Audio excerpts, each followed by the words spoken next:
بسم الله الرحمن الرحيم.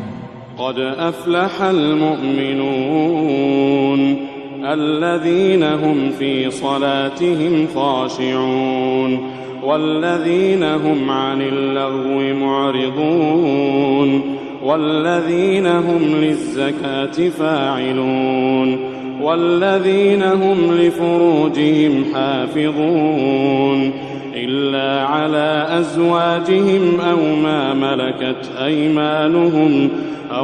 ملكت أيمانهم فإنهم غير ملومين.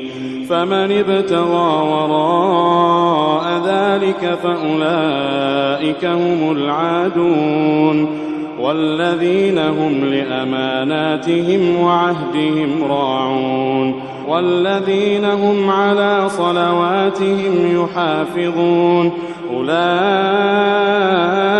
هم الوارثون الذين يرثون الفردوس هم فيها خالدون.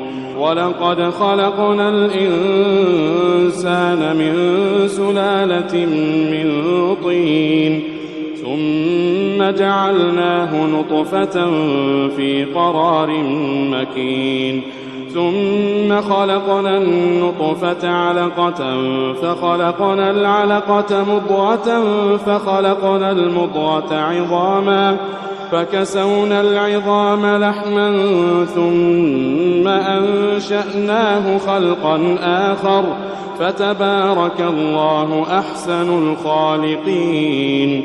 ثم إنكم بعد ذلك لميتون ثم إنكم يوم القيامة تبعثون.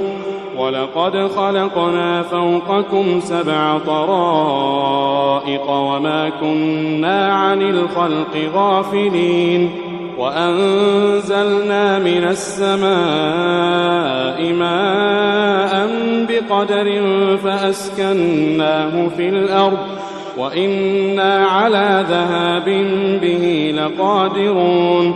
فأنشأنا لكم به جنات من نخيل وأعناب لكم فيها فواكه كثيرة ومنها تأكلون وشجرة تخرج من طور سيناء تنبت بالدهن وصبغ للآكلين. وإن لكم في الأنعام لعبرة نسقيكم مما في بطونها ولكم فيها منافع كثيرة ومنها تأكلون وعليها وعلى الفلك تحملون.